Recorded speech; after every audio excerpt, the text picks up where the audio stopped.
ലക്ഷങ്ങള് വില വരുന്ന antique items ആണ് ഈ വീട്ടിലുള്ളത്. തപ്പിത്തടഞ്ഞ അതൊക്കെ പൊട്ടിച്ചാലേ ആര് സമാധാനം പറയും?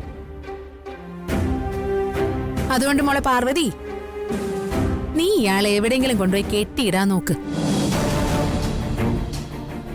ജാസ്മിൻ, നീ ഇങ്ങനെ സംസാരിച്ചിട്ട് ഒരു കാര്യമില്ല. ഫുൾ ടൈം ഇരുട്ടി കഴിയുന്ന ഇയാൾക്ക് ലക്ഷങ്ങൾ വിലമതിക്കുന്ന ആന്റിക് ഐറ്റംസിന്റെ മതിപ്പ് എന്താന്നറിയില്ല. ഇയാൾക്കറിയാവുന്ന ഒരേ ഒരു നിറം കറുപ്പാ. കറുപ്പിന് 7 അടകാണെന്നല്ലേ പറയാറ്? അതുകൊണ്ടേ മുത്തശ്ശൻ അറിയാവുന്ന നിറം അത്ര മോശമൊന്നും അല്ലല്ലോ. കണ്ടോ, അതിനും അവൾക്ക് ന്യായീകരണമുണ്ട്. മാഡം, വെളിച്ചം ദുഃഖമാണുണ്ണി, തമസല്ലോ സുഖപ്രദമെന്ന് കുമാരനാശാൻ എഴുതിയത് വെറുതെ അല്ല. ആ തമസ് ആസ്വദിക്കുന്നവരാ കാഴ്ചയില്ലാത്തവര്. പിന്നെ എനിക്കറിയാവുന്ന കളറ് കറുപ്പ് മാത്രമല്ല, രക്തത്തിന്റെ കളറ് ചുവപ്പാണെന്നും എനിക്കറിയാം. രക്തത്തിൽ കുളിച്ച് മരിച്ചു കിടന്ന എന്റെ അമ്മയുടെ രൂപം എന്റെ മനസ്സിലുണ്ട്. അതുകൊണ്ട്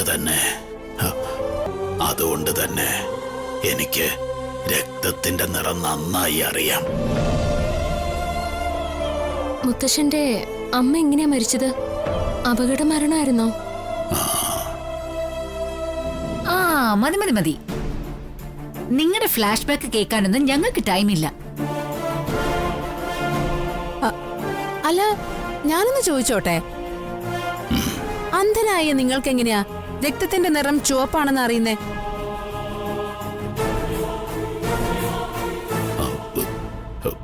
ഞാൻ ജന്മനാ അന്ധനല്ലായിരുന്നു. എന്റെ കണ്ണിന്റെ കാഴ്ച നഷ്ടമായത് ഈ അടുത്ത കാലത്താ.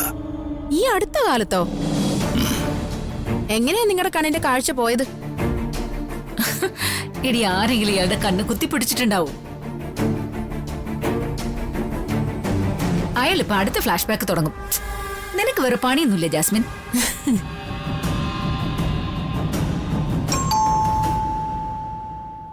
Yes, come in.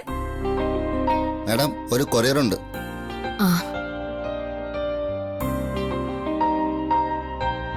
നിക്കടി, നീയാണോ ഇവിടുത്തെ മാഡം? നീ എന്തിനാ കൊറിയർ വാങ്ങാൻ പോയേ? അല്ല അപ്പച്ചി, അത് പിന്നെ ഞാൻ... എടോ, ആർക്കാ കൊറിയർ? ആരെ പേര് എഴുതിയിരിക്കുന്നെ? പ്രഭാവതി. പ്രഭേച്ചിക്കൊരു കൊറിയർ വന്നിട്ടുണ്ട്, ഒപ്പിട്ട് വാങ്ങിക്കേ.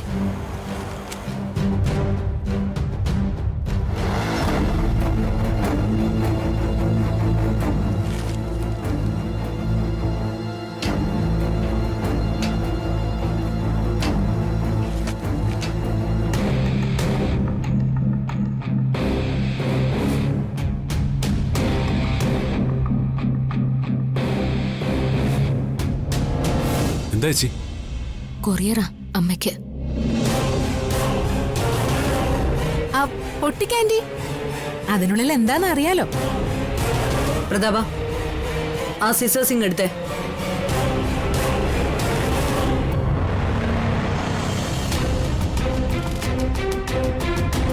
ചേച്ചി,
സർ, ഇവിടെ ഒരു സൈൻ കൂടി.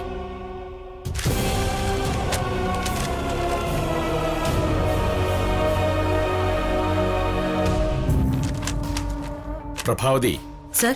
നമ്മുടെ സ്റ്റാഫുകൾക്കെല്ലാം സാലറി ഇഷ്യൂ ചെയ്തായിരുന്നോ? ഇല്ല സർ. ഇന്ന് സാറ്റർഡേ, നാളെ സൺഡേ. മൺഡേ സാലറി ഇഷ്യൂ ചെയ്യാം സർ. പിന്നെ നമ്മുടെ ബാലേട്ടന്റെ മകളുടെ വിവാഹം എന്നാണ്? ഈ മാസം 20th സർ. ആ, അത് നീ മറക്കാതെ എന്നെ ഒന്ന് ഓർമ്മിപ്പിക്കണം. പിന്നെ ബാലേട്ടന്റെ സാലറിക്കൊപ്പം കല്യാണ ചെലവിനായി കുറച്ച് കാശ് കൂടി കൊടുക്കണം. അദ്ദേഹം പറഞ്ഞതിനേക്കാൾ കൂടുതൽ. ശരി സർ. സർ, പുതിയ പ്രോജക്റ്റിനെ പറ്റിയൊന്നും പറഞ്ഞില്ല. ആ സിംഗപ്പൂർ കമ്പനിയുടെ മീറ്റിംഗ് എന്ന് ഫിക്സ് ചെയ്യാം സർ? ഞാനേ ഡൽഹി പോയിട്ട് 15ന് തിരിച്ചു വരും. അപ്പോ 17ന് ഫിക്സ് ചെയ്യാം. ശരി സർ. ആ പ്രഭാവതി, ഞാൻ ഡൽഹി പോകുമ്പോ ഈ കമ്പനി ഫയലെല്ലാം മസ്റ്റായിട്ടും നീ ഗായത്രിയെ കാണിക്കണം. അവളുടെ സൈൻ വാങ്ങിയിട്ടേ മൂവി ആവും. ശരി സർ. അല്ല പ്രഭാവതി സർ, ഒന്ന് നിന്നേ. ഗായത്രിക്ക് ഒരു ബർത്ത്ഡേ ഗിഫ്റ്റ് വാങ്ങി ഞാൻ റൂമിൽ വെച്ചിട്ടുണ്ട്. അവളിപ്പോ വരും, നീ അതൊന്ന് എടുത്തോണ്ട് വാ. ശരി സർ. സർ, ഇനി എന്തെങ്കിലും ഡൗട്ട് ഉണ്ടോ? ഫയലെല്ലാം ക്ലിയർ അല്ലേ? നീ ആ ഫയലൊക്കെ അവിടെ വെച്ചേ, എന്നിട്ടേ അതിങ്ങ് എടുത്തോണ്ട് വാ. ശരി സർ.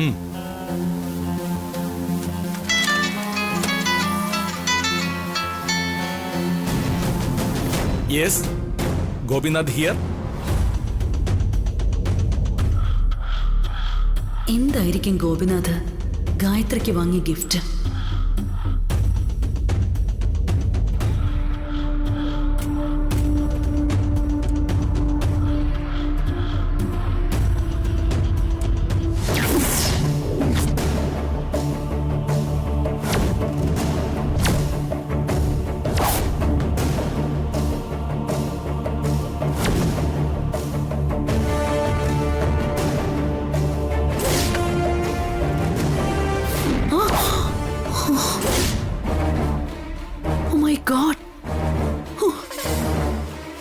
ഞാൻ എന്തായി കാണുന്നത്?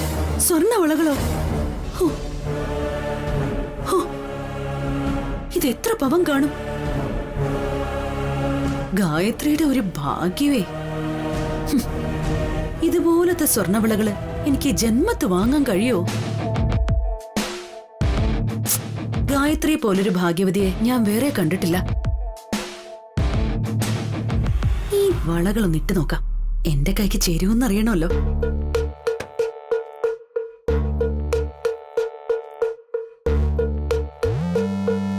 ഹായ്, എന്താ ഒരു ഭംഗി! ഇത് തിരികെ ഊരി വെക്കാനേ തോന്നുന്നില്ല. ഈ വളകള് ഗായത്രിയുടെ കൈ കിടക്കുന്ന എങ്ങനെ കണ്ടു നിൽക്കാൻ പറ്റും?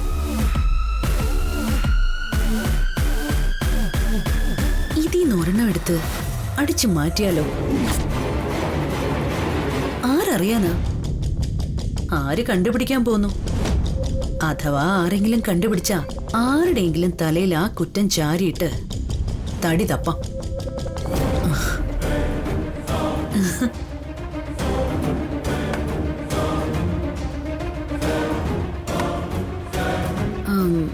ഇതിപ്പോ എവിടെ ഒളിപ്പിച്ചു വെക്കും?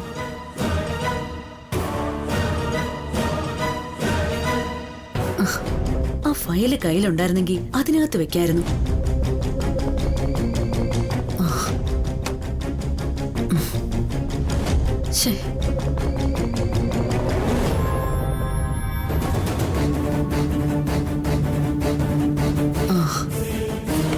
ഈ മെത്തക്കടിയിൽ വെക്കാം, അതാ സേഫ്. ആരും ഇല്ലാത്ത സമയത്ത് വന്ന് ഇതെടുത്തോണ്ട് പോവാം.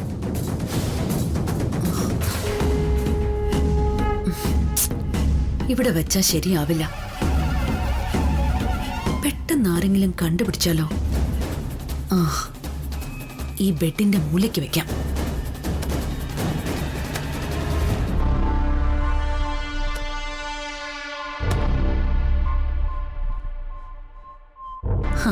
ഇവിടെ ഇത് സേഫാ. ഈ വള അണിയാനുള്ള യോഗം എനിക്കാണ്, അല്ലാതെ ഗായത്രിക്കല്ല.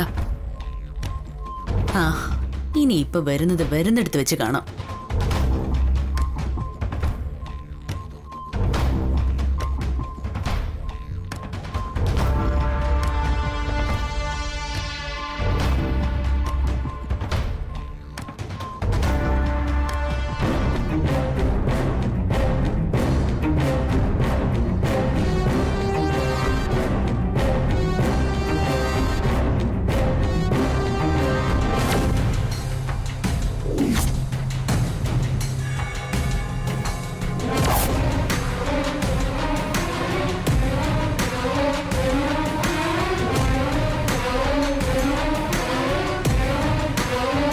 നമസ്കാരം മാഡം.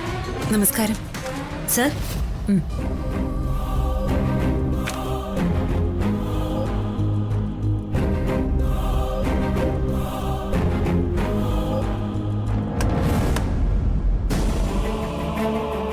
ഗോപിയേട്ടാ, എന്താ ഇതില്?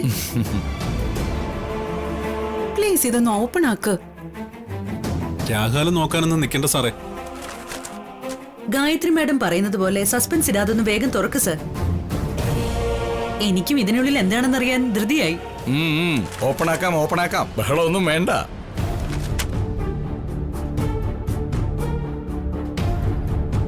ഇതേ ഞാൻ ഗായത്രിക്ക് വേണ്ടി വാങ്ങിയ ബർത്ത്ഡേ ഗിഫ്റ്റാണ്.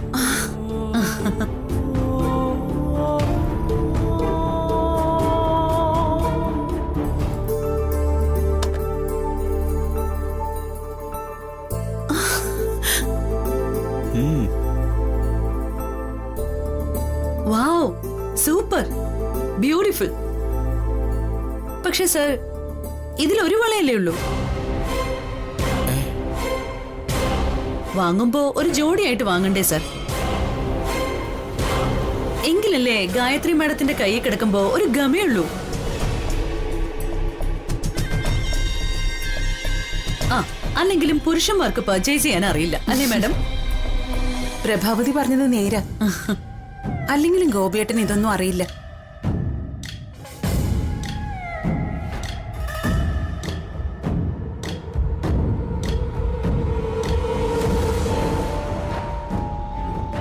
നല്ല വളയായിരുന്നു. ഒന്നുകൂടി ഉണ്ടായിരുന്നെങ്കിൽ നന്നായിരുന്നു. ഞാൻ 2 വള തന്നെയാ വാങ്ങിയത്. ഒന്നിതെങ്ങനെ മിസ്സായി? അയ്യോ, 2 എണ്ണം ഉണ്ടായിരുന്നോ സർ? ഞാനത് തുറന്നുപോലും നോക്കിയില്ലായിരുന്നു. സാറൊന്ന് ആലോചിച്ചു നോക്കിയേ, ഒരു ജോഡി വളകൾ തന്നെയാണോ സാർ വാങ്ങിയത്? ഞാൻ ഒരു ജോഡി വളകൾ തന്നെയാ വാങ്ങിയത്.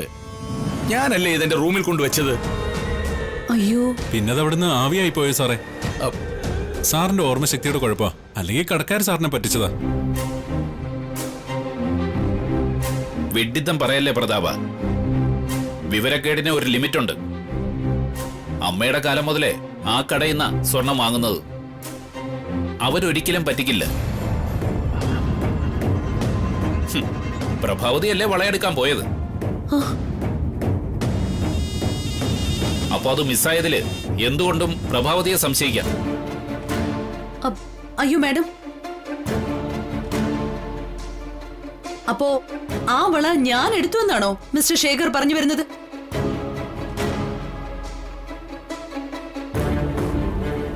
അതെ, സ്വർണം കണ്ട കണ്ണ് മഞ്ഞളിക്കുന്നവളല്ല ഈ പ്രഭാവതി. ഞാൻ കുറെ സ്വർണം കണ്ടിട്ടുള്ളതാ. അതെന്ത് വർത്താനോ ശേഖർ സാറ് പറഞ്ഞേ? ചേച്ചി അവളെ എടുക്കുന്ന താങ്കണ്ടോ? കാണാത്ത കാര്യങ്ങളിൽ കയറി അഭിപ്രായം പറയരുത് കേട്ടോ. അത് പുരുഷന്മാർക്ക് ചേർന്ന പ്രവൃത്തിയല്ല. പ്രതാപ, പിന്നെ ആ വള എങ്ങോട്ട് പോയി? താനെ നടന്ന് ഊട്ടിക്ക് പോയോ? എനിക്കറിയോ. താൻ എന്താണോ പറയുന്നത്? ആ വള നഷ്ടമായതിന്റെ ഉത്തരവാദിത്വം പ്രഭാവതിക്ക് മാത്രമാ. മാഡം, പോലീസിൽ അറിയിക്കാം. പോടോ.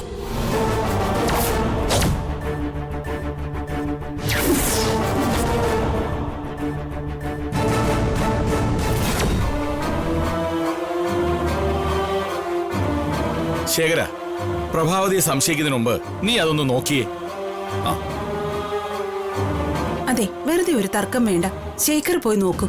ആ ആ പോലീസിൽ കംപ്ലൈന്റ് കൊടുക്കണോ വേണ്ടയോന്ന് നമുക്ക് പിന്നെ തീരുമാനിക്കാം. ആ ശരി.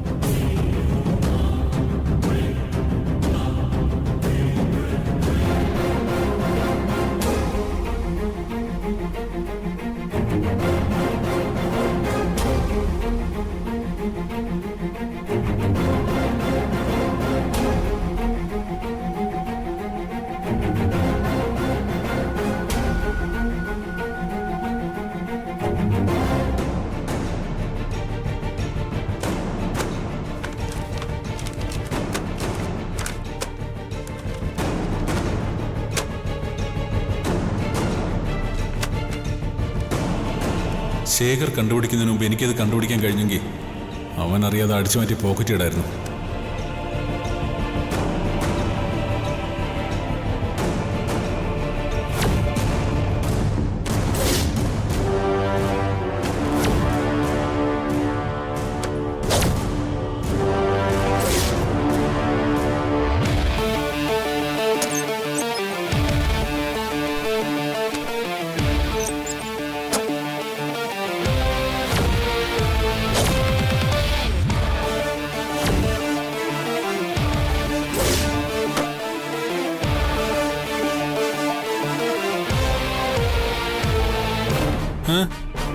ഒന്നും കിട്ടിയില്ലേ? ഓ, എന്തൊരു സംശയമായിരുന്നു എന്റെ ചേച്ചി. അവളെ ചേച്ചി മോഷ്ടിച്ച പോലെ ആയിരുന്നല്ലോ തന്റെ പെർഫോമൻസ്. എന്നിട്ട് എന്തിയേ? ഈ മുറി അരിച്ചു പെറുക്കി നോക്കിയിട്ടും വല്ല തുമ്പും കിട്ടിയോ?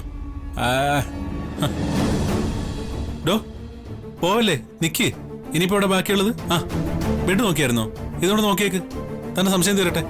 വാ നോക്ക്.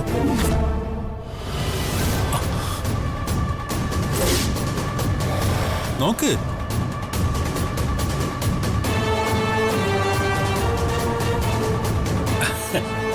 കണ്ട ഇപ്പൊ എന്തായി?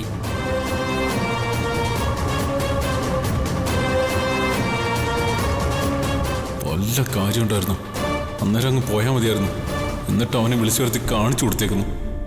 എന്റെ ചെരുപ്പൂരി എന്റെ ചേട്ടത്തിന് അടിക്കാൻ എനിക്കിപ്പോ തോന്നുന്നേ. പ്രതാപ, നീയല്ലേ പറഞ്ഞത് നിന്റെ ചേച്ചി കള്ളി അല്ലാന്ന്? ആ സത്യവത് കാണിച്ചു വെച്ചോ കണ്ടോ? എന്താ നിനക്ക് മറുപടി ഇല്ലേ? നിന്റെ നാവ് ഇറങ്ങിപ്പോയോ? ശേഖർ, നിങ്ങൾ എന്ത് ചെയ്യാൻ പോവാ? പ്ലീസ്, ഞാൻ പറയുന്നൊന്ന് കേക്ക്. പ്രതാപ, എനിക്കിത് സാറിനെ കാണിക്കണം. എല്ലാരും അറിയട്ടെ പ്രൈവറ്റ് സെക്രട്ടറി പ്രഭാവതിയുടെ തനി നിറം. പ്ലീസ് പ്ലീസ്, ഞാൻ നിങ്ങളുടെ കാല് പിടിക്കാം. പ്ലീസ്, ഈ വളയായിട്ട് പോകരുത് അങ്ങോട്ട്. എന്റെ ചേച്ചി എല്ലാവരുടെ മുമ്പ് വെച്ച് കളിയാക്കരുത്. ഞാൻ നിങ്ങൾക്ക് എന്ത് ചെലവ് വേണമെങ്കിലും ചെയ്യാം.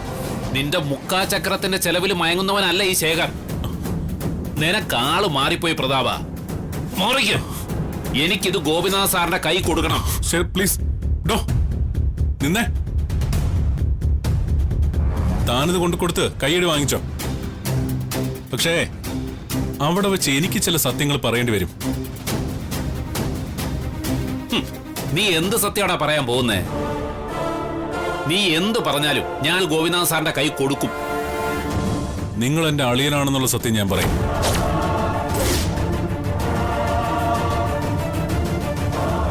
നിങ്ങളുടെ ഭാര്യയാണ് പ്രഭാവതി എന്ന സത്യവും ഞാൻ വിളിച്ചു കൂവും. അതോടെ നിങ്ങളുടെ പ്ലാനില പ്രഭാവതി ഇത് ചെയ്തതെന്ന് മനസ്സിലാക്കാൻ അവർക്കധികം സമയമൊന്നും വേണ്ടി വരില്ല. പോലീസിനെ എങ്ങാനും അറിയിച്ചാൽ നിങ്ങളും അകത്താവും. പ്രേരണ കുറ്റത്തിന്. എന്റെ അനുവാദം ഇല്ലാതെയാ അവൾ ഇവിടുത്തെ പ്രൈവറ്റ് സെക്രട്ടറി ആയത്. അതല്ലേലും അങ്ങനെ തന്നെ ആണല്ലോ. പക്ഷേ നിന്റെ ഈ ന്യായങ്ങളൊന്നും വില പോവില്ല ശേഖർ. ഗായത്രി അമ്മയുടെയും ഗോപിനാഥ് സാറിന്റെയും ചോദ്യത്തിന് മുമ്പില് നിങ്ങൾക്ക് തല കുനിക്കേണ്ടി വരും. അതുകൊണ്ട് ഞാൻ പറയുന്ന അനുസരിക്ക്. ഈ വള നമ്മൾ കണ്ടിട്ടില്ല, ഓക്കെ? അതല്ല, എന്നെ അനുസരിക്കാൻ ഭാവം ഇല്ലെങ്കിൽ നിന്റെ ഉദയന്നൂരമ്മയാണേ നിങ്ങളെ ഞാൻ എന്നേക്കുമായിട്ട് ഈ കുടുംബത്തിൽ നിന്ന് പുറത്താക്കും. പ്രതാപന പറയുന്നേ. അതുകൊണ്ട് നല്ല കുട്ടിയായിട്ട് താഴേക്ക് ചെല്ല്. നിന്റെ ഗോപി സാറും ഗായത്രി അമ്മയൊക്കെ വളയും പ്രതീക്ഷിച്ച് കാത്തിരിക്കുക. വേഗം ചെല്ല്, പോടാ.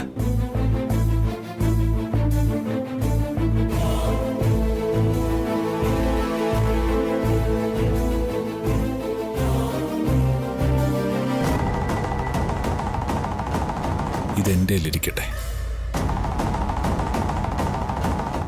അല്ലെങ്കിൽ വേണ്ട.